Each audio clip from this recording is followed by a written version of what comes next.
Hello, my name is Yevgeny and I'm CEO of a company called GoRamp. And today we do have a guest from Latvia, Lauris Rutkis, who is the CEO of company Swotzy. And they're on the mission to make shipping easier for all the companies. Hi, Lauris. Hi, nice to meet you. Same here, same here. So, Lauris, just give us a quick background about yourself and how you decided to start the venture in not that sexy industry, parcel delivery. Yeah, sure. My background is 100% in logistics. After graduating high school, I decided to move to Netherlands and study logistics there and became logistics engineer by trade. And I have spent, I think, pretty much last decade in the industry. After university, my dream was really work in the port of Rotterdam. I don't know why, but it was like something I need to just get it done. And I was very lucky to join Maersk in Rotterdam. And that was really, I think, one of my biggest stepping stones in career because it's like a huge company, but as well their focus on technology advancements and the fully automated terminal in Rotterdam. That was something like, okay, actually you can do quite a bit with it, with technologies as well.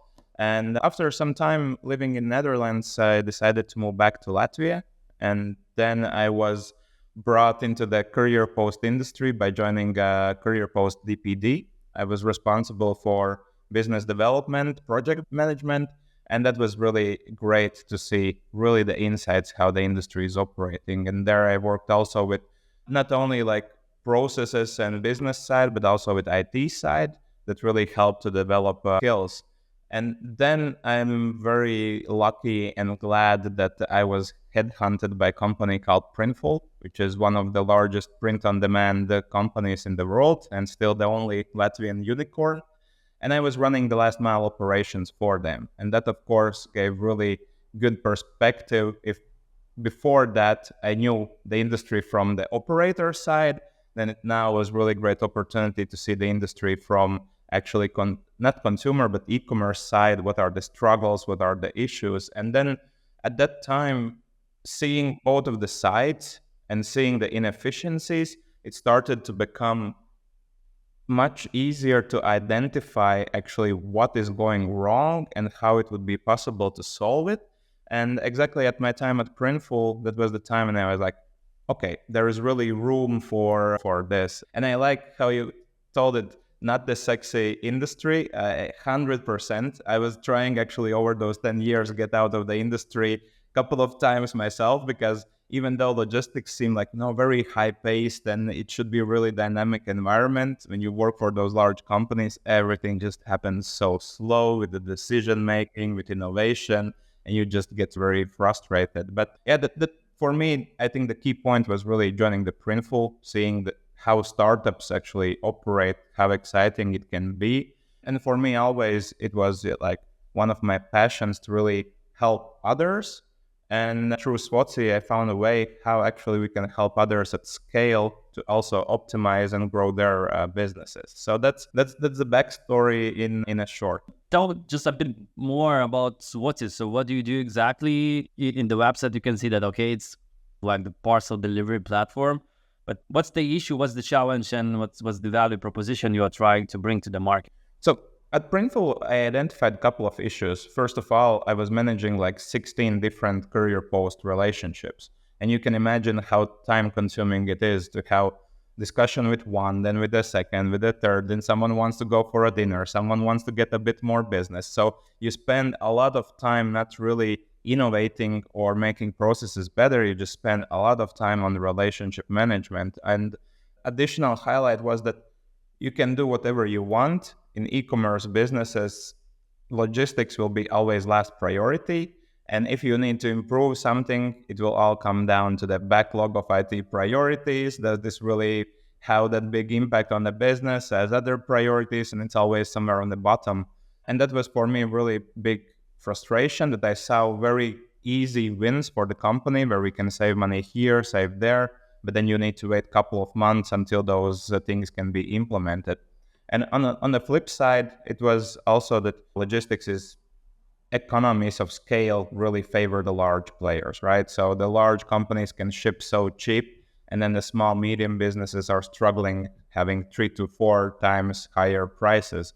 And for me, it was like, that really doesn't sound great. And I think combining those two issues, we came up with the idea of the Swotzy. The first step for us really was more of like aggregator, because still the product is very technical and takes a lot of time to build it. But to jumpstart it, we decided, okay, let's just have contracts with the courier posts. So our customers, when they come to the platform, they don't need to sign contract with each and every of them. They don't need to negotiate, and they will be able to start shipping.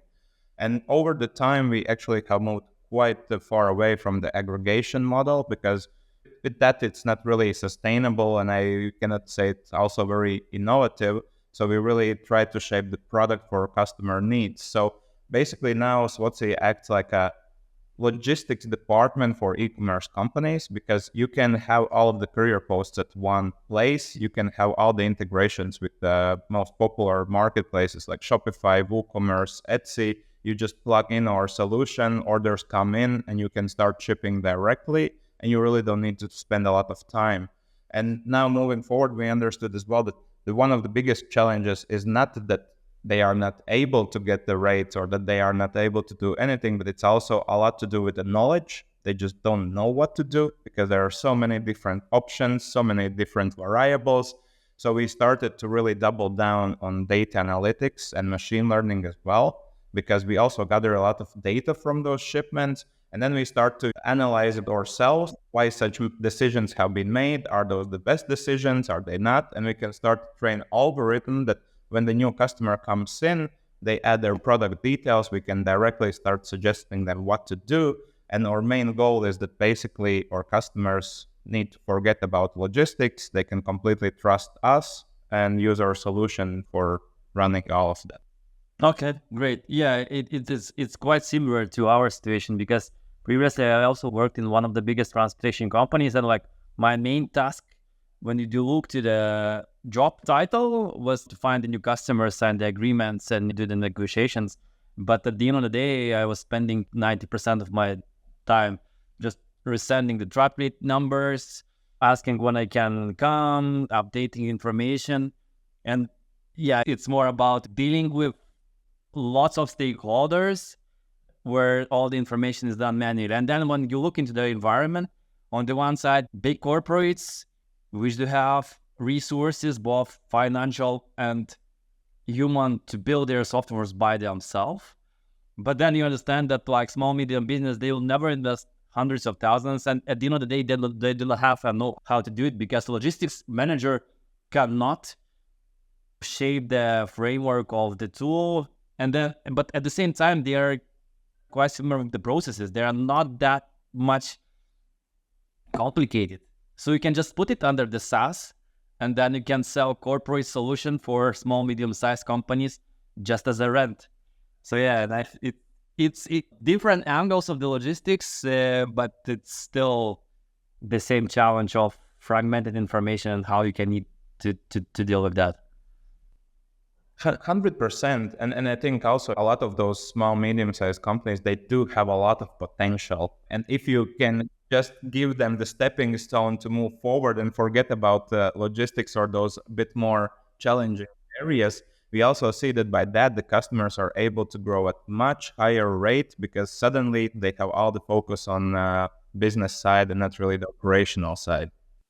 Yeah, and even the speed of the solution making, but you don't need to wait for years. As I say, you don't need to play golf, drink champagne for years, and then you just get the information in the email box that this is my last day, and from Monday there will be another person with whom you need to play another 2 years golf or drink champagne. Here, yeah, they are much smaller, but at the same time they can make decisions quite fast, and then they can gain from the solution much faster. So great. So what does it mean for Lauris to be a CEO of the fast-growing company? We already discussed a bit before the recording that you have more to-dos than you can handle. It's constant pressure. It's not a Myers when you have a roadmap for upcoming 5 years. How do you deal with all of this?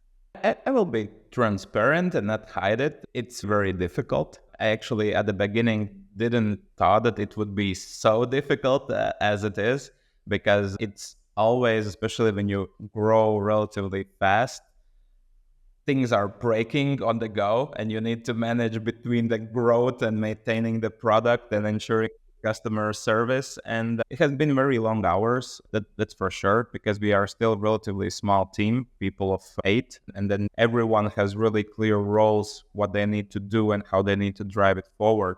And I think from one perspective, what really helps is also the transparency within the team, within the company, and towards all of the partners and customers. Because I always have been firm believer that those things help, not hiding if also something is going wrong, not hiding the challenges. And most of the time, everyone around understands it and helps in a way to move forward then as well. But I think for me, what has been also very important is that as a first-time founder, it's just a lot of learning, right? I think similar to the amount of work you need to do, it's also amount of learning you need to go through. And that has been something that has really helped me to move forward in the same pace with the company, because I think the highest risk is that company can start grow faster than you do. So you really need to make sure that you are moving in the same speed. So a lot of reading, a lot of discussions, a lot of actually just meeting people from the industry that has helped me quite a bit moving forward as well. How do you deal with all the other parts of the life, like the personal, I don't know, family, physical activities, if there are? Because when you do increase one bar, Yeah, then the second one goes down, right? and then it's still like 24 hours, for sleep, for friends, for family, for the job. Do you just make a transparent commitment for yourself that, okay, this 6 months or like this period will be more focused on the job, and others, do you just know that this will happen, or how do you deal with this? At beginning, it was very difficult, especially on the relationship part. I'm also married, and then the shift suddenly from 9 to 5 lifestyle, when you meet in the evening, out dinner, and then spend the evening together, has changed dramatically. And it took a while until we figured out the new way. But I think for me, really what helps it is being married and being that I have this, let's say, shoulder at home as well, because my wife totally takes care of everything what happens outside of the work, and that helps not at least to how to think about those issues, because I really cannot imagine if I would need to solve some random issues outside of the work that would just kill me in a way. But also with the friends and family, with family, it has been quite a bit of transparency that, hey, it's not that I don't call or I don't visit, that I don't care. It's just that the period, and everyone is really actually supportive in a way as well. And with friends as well, it just happens so naturally that you start to see them less and less. But I'm very happy and lucky about also the circle of the friends I'm having, because everyone is quite ambitious and everyone tries to do something on their own. And then we maybe meet much less, but when we do, it's very high quality. So you kind of replace frequent meetings with fewer meetings, but of higher quality, much more interesting. And that's how you still stay in touch and very close. So yeah, that has been just also a lot of talking with everyone. And then we come back to the core principles of transparency. If you don't share, if you don't tell, no one will know, and some might start assuming wrong things. But if you are transparent and talk also about what you are going through, that's a very nice approach, I think. Okay. You already mentioned the transparency. What are the other angles of your leadership style and how you shape the culture? That's a very good point, because especially in the first year, we haven't paid a lot of attention to the culture. And you know how it goes with the culture. It usually takes from the founders, the core principles, and it starts to run down. For me, there have been a couple of principles that I have really enjoyed over the career. One is about experimenting and making mistakes. In this way, I believe you really cannot do wrong if you are doing good.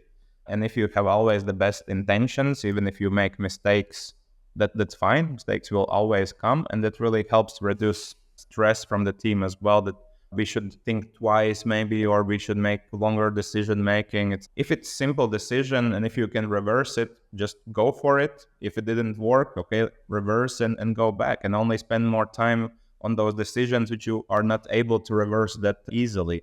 Then yes, you need to invest a bit more time, a bit more thoughts, a bit more discussions, but that helps as well. And I think for me, really important thing is as well that I like this quote: if better is possible, good is not enough. And that's what I have seen in logistics, that companies settle for good, but not really for better. And now when we start to do better than the market is used to, it really starts to, let's say, move forward much faster as well. So those are just a couple of principles. I'm not trying to make a list of 10 principles you need to follow to be part of the Swotzy, but I think those 3 core principles are the ones that really help us shaping the culture and move forward very closely together as well. Yeah, and I think that it's still relatively a small team, as you mentioned, but when the team scales, they usually look to the people who are there from the first day and then first month. Yeah, and also a bit of the off topic here, but I just recently read the message in our vertical, one of the scale ups in Lithuania, a message to the entire company about the startup wipe. Because a few years ago, and I think that there is still a myth that startup wipe is about free remote work, snacks and in the office and so on and so forth. But everyone, or let's say the majority of people, they started to forget that it was done, all those like snacks and beers, in order to hold people longer in the office and just create all the environment that, to work harder and more efficiently. And he just put a straightforward message that, hey guys, like, yes, we are the company which focuses on soft skills in order to be, like the family and the good vibes, but there should be both directions sync. If we do provide you all the environment, you need to bring back your efforts. And if you don't, then yeah, you can say that's the company failure because it goes to the wrong direction. I think that it's super important for everyone that during the moment when you have lots of money, funds are just throwing money to you, yes, but if you even do this, then it's super hard to get back on track and just push the limits. And your quote that if better is possible, good is not enough, this should be the principle. At least we do also think this as this. So yeah, you cannot just be like, vibing at the office, because here it's like super high competition and you need to be faster and more efficient. Yeah, definitely. And I think that is one of the reasons why as well we actually have gone through many cases where we hire people and after 2 months we understand, okay, this will not really be the fit. And then you need to make that hard decision. But as you said, our team is not really big. And the core team matters the most because those will be the people who move forward all of the things as well. And we have paid extra attention to really try to hire the A players instead of B players. There are always people who seem smart. They like to talk. They like to participate in the meetings. But when it comes to the doing, it's not that great. And that has been actually one of the difficult things of this year as well, that we have went through quite a bit of adjustments into the team, but I think it's really paying off when you get it right. And it's all about being in the marathon, right? It's not about the sprint. So you can go with those people for a month, but then even if it hurts you, maybe you'll have the gap in the team because of the competition and the guy or person you just laid off. But in the long term, it will still need to be done. So the earlier you do, the more you can get. Okay, at least for me, parcel delivery industry looks super competitive. But correct me if I'm wrong, but I'm super curious to hear how you found the way to be competitive, because there are those large players.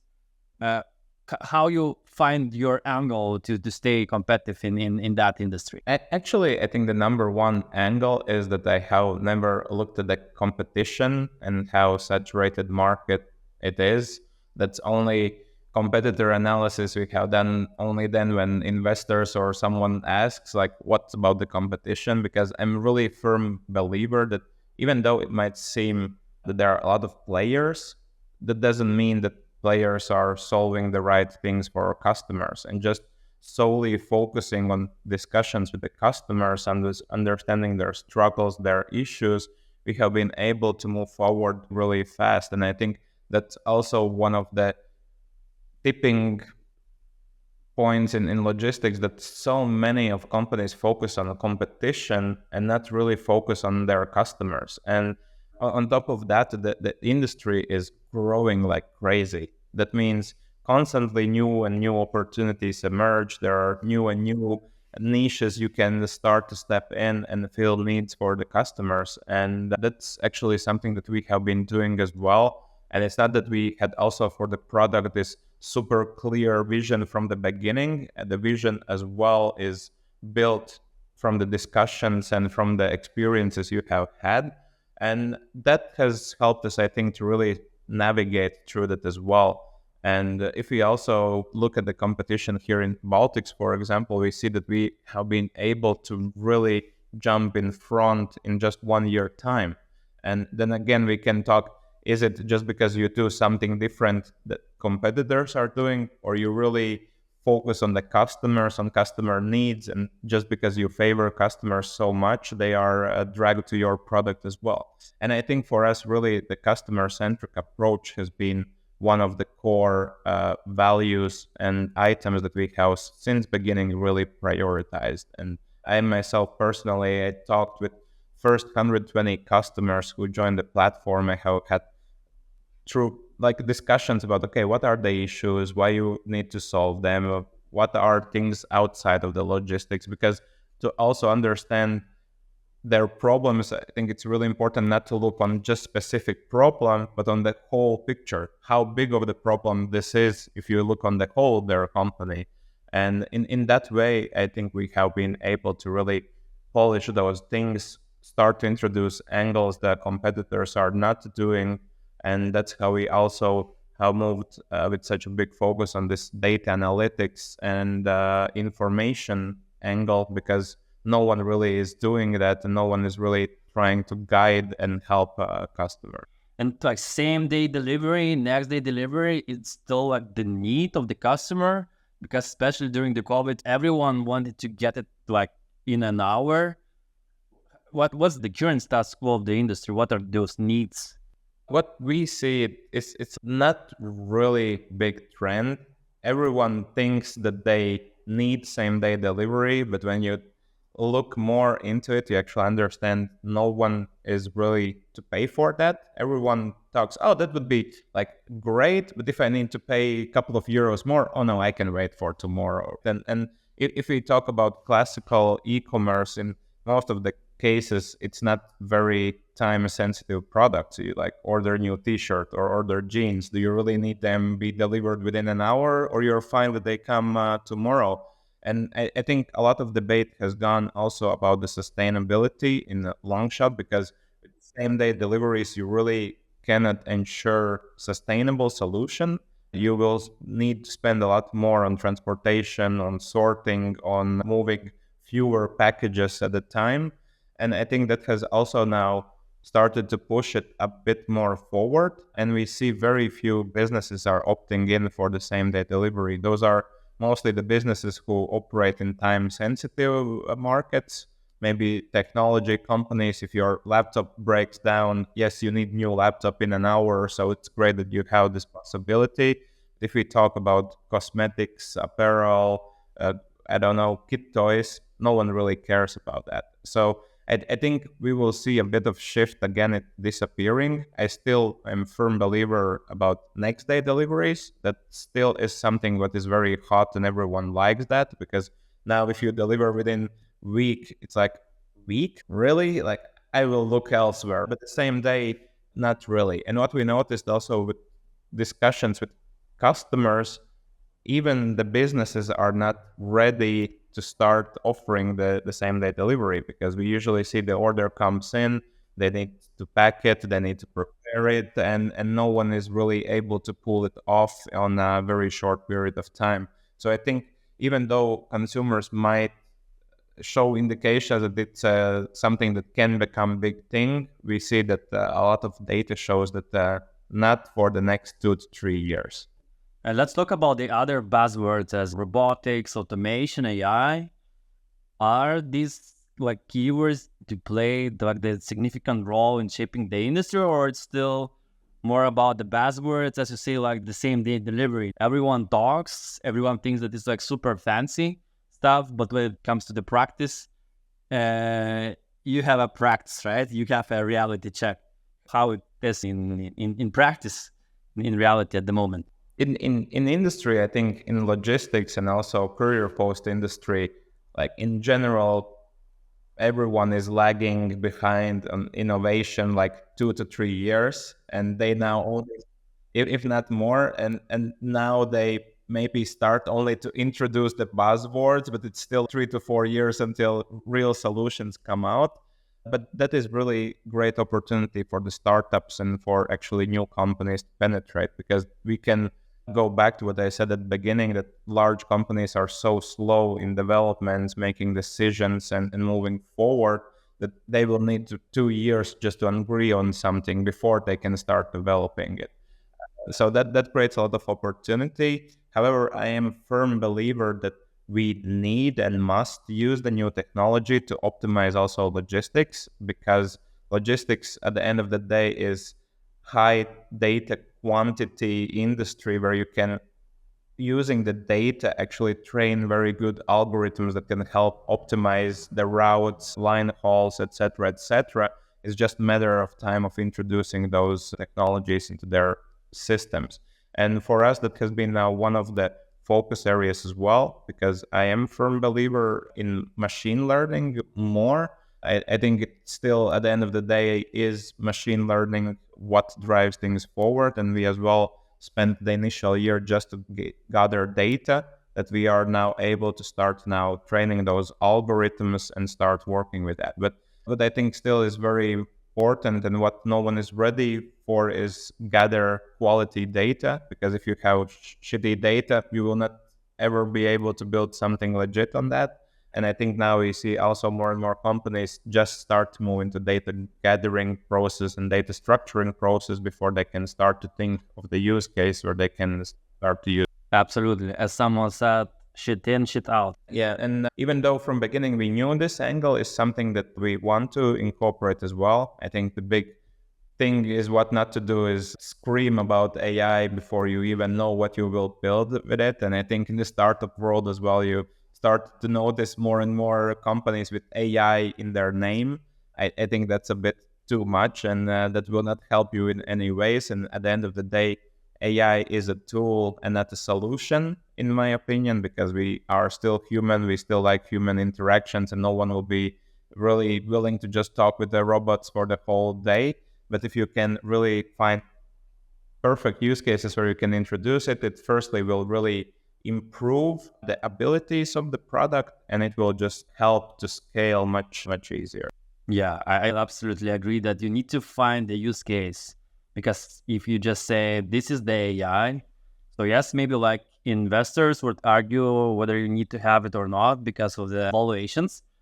But when it comes to reality, you just need to understand that if you have the AI, but there will be no use cases, so it's not the true AI, right? And I was super surprised, but I had to see that's the same situation like in the parcel delivery, that the data, like we could talk about like automations, AI and stuff, but the real challenge is gathering the data. Like companies do buy our product. Like one of the questions we do ask them, hey guys, so like how many trucks do you have in and out per day? So we want to have your tool in order to get that. So it's not about like the details, how much they do spend in the warehouse in order to make the decisions. So instead of that, they just hire a few additional warehouse people to handle the stuff. I do believe that like we need just to understand that this industry is like a few years behind, if not more, and that you just need to go together with the one step behind that the industry, not like 10 steps behind, because it would just introduce them blockchain-based AI technology. We do have challenges by explaining to people that their data will be in Amazon servers, somewhere in the cloud, not in their physical servers. So you just need to understand that's the game rules, and you need to play with the cards for that specific game, not just being somewhere 10 steps ahead of them. Yeah, definitely. I think when you talk about it, it's a couple of areas like automations, machine learning, and AI. And I think logistics is now still at automations part, or you have a couple of processes automated here and there, but on ground you have things it's still not very efficient. And I think for the career post industry as well, I spent couple of years in that from the operator perspective. It's like even the sorting centers systems are not fully automated. They still have people handling the packages, right? And that doesn't really help with the further development as well. What we realized that being a first mover in that industry makes sense. Yes, it's harder, but then this is the industry where we can expect word of mouth, people moving from one to another company, and as the competition is like super low, you can expect that in the long shot, you will be somewhere ahead of others, right? It's not about the technology, because you cannot introduce their AI or something super fancy. You need to first digitalize their data, bring them the data and saying, this is the bottleneck, and in some of the cases, even help with your industry know-how. This is the angle of how you can gain your competitive advantage. But that's why I do believe that if you are a great entrepreneur with zero knowledge in industry, it's not the way. It's not the place to be for you. You can do it, but then it's the matter of the time when you bankrupt. So Lauris, we do have a start school 2024. What's for Swotzy for upcoming few years? What are the ambitions from product perspective? I know maybe like new markets, what we can expect from you. Actually, we did have a lot of ambition. If we are not lacking one thing, it's ambition. But currently, we started to see the further developments of the product and how we want to shape it. One is like having the platform through which you can optimize shipping. The other aspect is the line hauls routes for operators as well. So now what we are also looking into is fulfillment services, trying to always get packages closer to the end consumer so they can further reduce cost and time and not depending on connectivity from the courier post from your local area. So currently we are working on opening the US because US is also our largest export market for customers. So now we are starting to test and see how the fulfillment could work there. And we would then focus already not just trying to help customers to ship their products, but really help them to get their products into US and compete with local marketplaces. And if we look like 10 years from now, what we really believe we can do is also help our customers at the end of the day sell better, because if we can help them optimize logistics, we can help to store, pack, fulfill their orders. Why not to help them to sell the products as well? And that's how we want to help also great product companies from our part of the Europe enter US, enter other large markets by just creating know-how, creating infrastructure, and they can just move forward with sales, marketing, and really build their brand and product while we can take care of all of the operations. And the plans for yourself to move to US at least for a few months, or the marriage is blocking you? Well, we have discussed that, and we are open to spend a couple of months in US. I think for really deciding it, we will need to see how it works. Of course, US is one of those markets where I think it's very hard to operate if you are not present. So it will be quite a bit of time there. But we at the same time also want to expand quite rapidly here in Central Eastern Europe. And then I think it will be balancing between two of the side to make sure that we can move forward. So I think it will be a bit of traveling, a bit of jumping between the countries, but that's how you can move forward the fastest, I think. That's what you decided to do, Lauris. Sorry, not sorry. Yeah, exactly. Great. So summarizing our discussion, so what would be your advice for people who are thinking of starting the startup venture in this industry? Is it like already too late, or what they need to expect? Just your thoughts and advice on this topic. In logistics industry, it's still, if we compare with other industries, there is almost no competition, I would even say like that. It might seem like saturated, but the industry is so big that it constantly opens up new opportunities and perspectives. And my main suggestion would be just start. And if you are working in logistics and you have felt some pain points in your daily work, just talk with the people, try to understand if more people are facing the same problem. And if yes, just start by solving that one problem. And by solving one problem, you will see the next one and the product will start to shape. And I think what I really want to advise is also, not just thinking about it, because you will not get anything done just from thinking about it. I as well spent 3 years thinking about starting something and not being able to really figure out what should it be or how could it be done.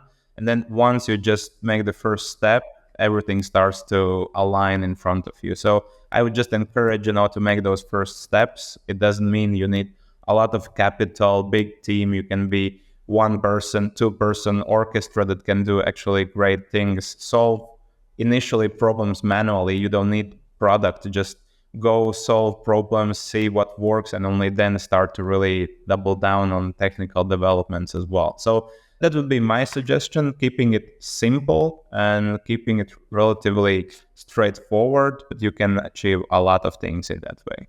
And last but not least, so if someone from e-commerce now is watching or listening that podcast, how they can reach out to you, what's the most suitable way for you to get contacted? Many ways. First of all, you can visit the website swotzy.com, press contact us. You will be forwarded to my phone number as well. You can message me on LinkedIn. I'm quite transparent and available for people to reach out to. And I'm always happy to help and discuss. And even if not Swotzy is the best or right product, I'm always happy to engage in conversation and share my advice on the situation as well. So from all these words, you can understand the ambition of Lauris working 24/7 when he'll move to US. So it will be practically 24/7 handling European and American operations.